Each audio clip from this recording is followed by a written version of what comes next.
Mais uma vez, está claro que não é mais uma discussão entre direita e esquerda, mas sim entre garantias e liberdades mínimas, tanto que até mesmo imprensa de esquerda, como The Economist ou mesmo Financial Times, que é talvez a leitura mais consumida pelos progressistas no mundo, estão dando conta de criticar o Alexandre de Moraes. Nem mesmo aí num jogo do Corinthians, o seu time do coração, ele tem mais tranquilidade. E ele se rebaixa, mandando um sinal obsceno, que não condiz com a estatura de um ministro da Suprema Corte brasileira, né? Mostrando o seu dedo do meio ali, mas no final do jogo.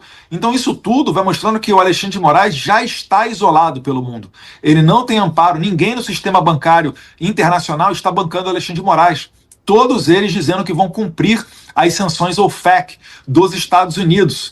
O Alexandre de Moraes ele não consegue sustentar sua narrativa perante as testemunhas do 8 de janeiro, mesmo quando ele coloca a sua chibata para cantar, nem mesmo o Cid sustenta as versões do Alexandre de Moraes. Eu tenho um contato muito próximo com o eurodeputado Dominique Tarzinski. Existem outros do Partido Vox da Espanha, do Chega de Portugal, e por aí a gente vai conseguir fazer, né, o mesmo movimento que nós fizemos nos Estados Unidos, que é o de denunciar as violações de direitos humanos do Alexandre de Moraes, fazendo com que a Europa acompanhe os Estados Unidos nessas sanções. E isso daí já tem precedente com o ministro da Suprema Corte da Venezuela, o Michael Moreno. E o Alexandre de Moraes acelerando, né, mais uma vez, abusando do seu poder e prendendo Jair Bolsonaro numa decisão monocrática que sequer cabe habeas corpus hoje em dia, o que iguala o Brasil ao tempo do tão criticado AI-5 que eles dizem, isso tudo daí acelera a possibilidade de sancionar o Moraes também na Europa, porque fica mais claro, cada vez mais patente, de que ele é sim um violador de direitos humanos e mereceu as sanções vindas por parte dos Estados Unidos. Tenho só que me assegurar de que eu não serei mais uma vítima do Moraes e fazer, né, gestões para descobrir se a Interpol está ou não pedindo a minha prisão. Eu acho difícil que a Interpol siga validando as decisões do Moraes, uma vez que ele já teve a extradição do Oswaldo Eustáquio negada pela justiça espanhola, a extradição do Alan dos Santos negada pelos Estados Unidos ainda durante o governo Biden. Isso tudo daí vai desaguar no fim desse regime, eu tenho fé em Deus. Eu não vou desistir do meu Brasil. Trump avança para sancionar esposa de Moraes após prisão de Bolsonaro. E o texto diz assim: após o ministro Alexandre de Moraes determinar a prisão de Jair Bolsonaro, o presidente dos Estados Unidos, Donald Trump, avança para aplicar sanções à esposa do magistrado, a advogada Viviane Barça de Moraes. Nessa terça-feira, a Casa Branca passou a discutir um conjunto de medidas em respostas à prisão do Bolsonaro, entre elas a ampliação do tarifaço ao Brasil, verdade, a aplicação da Lei Magnitsky a mais integrantes do Supremo e a suspensão do visto de juízes auxiliares da Corte, de autoridades da Polícia Federal e da PGR e de políticos com atuação no STF. Até o momento, as restrições a Viviane Barça de Moraes são a medidas mais concretas em análise.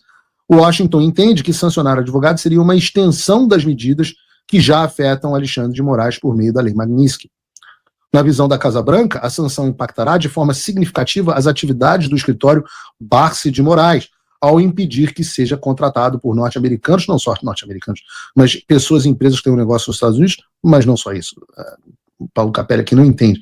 O que impediria é que o escritório continuasse funcionando, porque todas as contas bancárias do escritório seriam fechadas. Não tem escritório sem conta bancária. Um escritório que se torna absolutamente tóxico. Na prática, o que o Trump faria era quebrar o Alexandre. A ampliação do tarifato ao Brasil é outra possibilidade, mas não conta com o apoio do Eduardo Bolsonaro e do jornalista Paulo Figueiredo, que participam das conversas. Não, nem participando das conversas, as conversas são feitas lá. Na estratégia de Eduardo Bolsonaro e Paulo Figueiredo, a Lei Magnitsky só deve atingir os outros ministros do Supremo caso, ou melhor, quando, Jair Bolsonaro for condenado na ação penal que responde por golpe de Estado. Essa seria uma forma de guardar uma carta na manga para usar em conversas com integrantes da Suprema Corte. Segundo fontes da própria Casa Branca, contudo, Trump pode implementar medidas que não são esperadas. Absolutamente verdadeiro. Trump faz o que Trump quer. E nós estamos aqui em um jogo de estratégias, e coisas até ontem eram impossíveis, hoje já começam a tomar outros contornos. Então tenham fé em Deus e confiança de que Eduardo Bolsonaro e eu estamos lutando até os limites, até o nosso limite, limite das nossas forças para salvar o país. E eu estou vendo que vocês estão fazendo a parte de vocês. Nós vamos continuar fazendo a nossa até o limite das nossas possibilidades e das nossas vidas. Bem, nós estamos aqui pacificamente, que sempre foi o nosso comportamento. As nossas manifestações nas ruas, o Alexandre de Moraes ultrapassou todos os limites. Então a pauta é o impeachment de Alexandre de Moraes. Só sairemos daqui assim. E Davi Alcolumbre tem que entender o tamanho dele enquanto presidente dessa casa para colocar para votar. Estamos aqui pelo fim do foro privilegiado e estamos aqui pela anistia dos inocentes. Porque o que está acontecendo aqui na nação brasileira está acontecendo também na Câmara. Os deputados federais assumiram também a mesa, o plenário lá está vazio e nós vamos nos manter ad eterno até o momento, até o dia em que Davi Alcolumbre nos receber para dar positividade, porque nós não sairemos daqui sem algo concreto para entregar à população brasileira. Olha, é uma tentativa do ministro Alexandre de Moraes, depois das grandes manifestações que nós tivemos ontem, retumbantes. Eu nunca vi tanta gente. Eu acho que a última vez que eu tinha visto foi no impeachment da Dilma. Milhões de brasileiros nas ruas gritando pelo impeachment dele, do ministro Moraes, né? Um dos pedidos, o outro é a anistia aos presos políticos.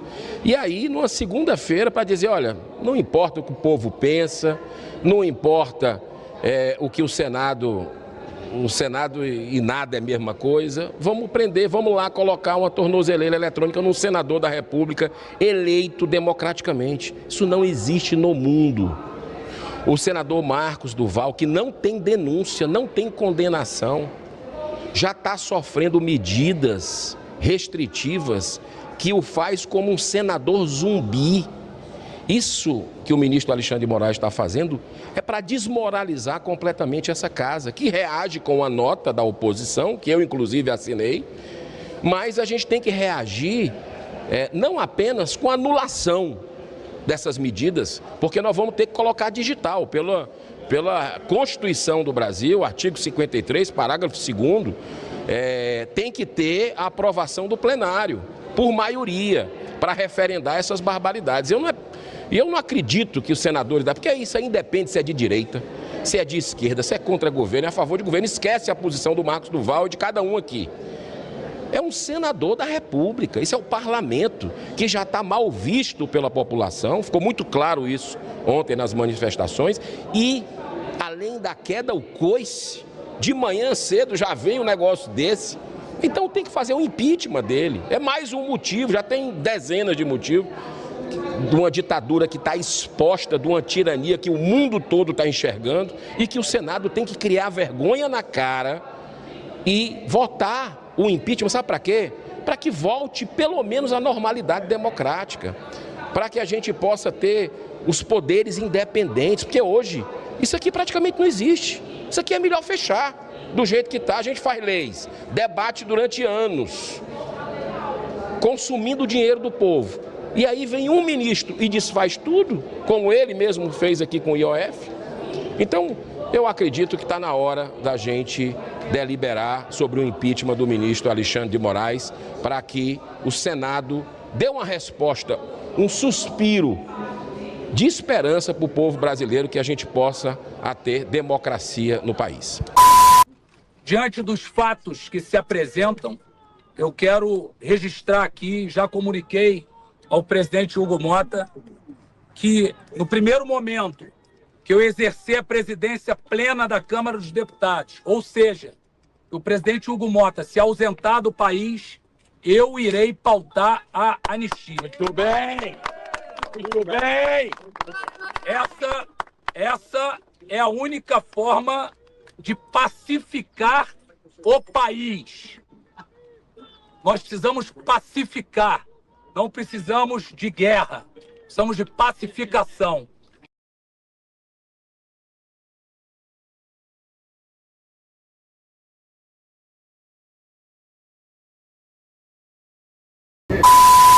Globo demitiu Daniela Lima após pesquisa apontar Globo News como canal de esquerda.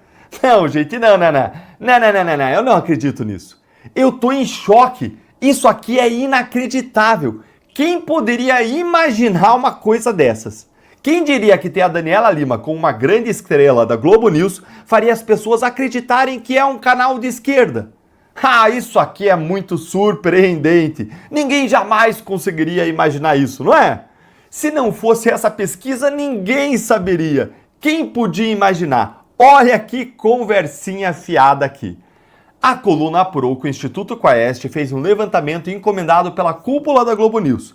A pesquisa foi apresentada para os espectadores no segundo trimestre desse ano e nela os assinantes afirmaram que consideram a emissora um canal de esquerda. Quem diria? Quem diria? O público indicou que a linha editorial seria alinhada à narrativa de partidos como PT e PSOL. Além disso, espectadores da Globo News afirmaram que se sentem incomodados com as brigas ao vivo e análises políticas irônicas, numa crítica ao tom informal de alguns apresentadores e comentaristas. Você vai voltar a comer picanha! Você vai voltar a viajar de avião! Tá tudo errado na economia e entenda como isso é bom! 8 de janeiro é terrorismo! Quem diria que com essas pérolas alguém acharia que a Globo é de esquerda, hein? É lógico que eu acredito que essa pesquisa é real, ela diz o óbvio, mas eu não acredito por um segundo sequer que essa é a razão oculta real da demissão da Daniela Lima. Como eu comentei com vocês na primeira análise que eu fiz aqui sobre a demissão da Daniela, ela não foi demitida porque ela é de esquerda, progressista ou porque ela é porta-voz dos ministros do Supremo, é o contrário. Ela foi contratada para a Globo News justamente por conta dessas qualidades, dessas características aí. Por que, Deltan?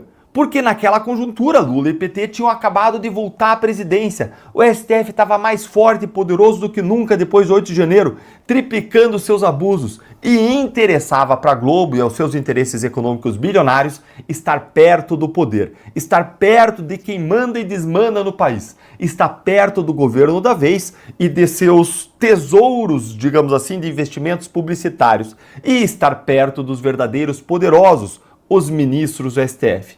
E isso causou uma destruição sem precedentes no jornalismo da Globo, de um ideal de imparcialidade, de profissionalismo, com a Daniela Lima balançando na frente da TV com seu celular, recebendo ali notícias do STF direto dos ministros do Zap Zap e falando a versão deles como se fosse verdade absoluta, dando barrigadas como aquela de que tinha sido encontrado o computador da BIM com o Carlos Bolsonaro, mentindo, militando, praticando aquele antijornalismo histérico, antiético pelo qual ela é conhecida.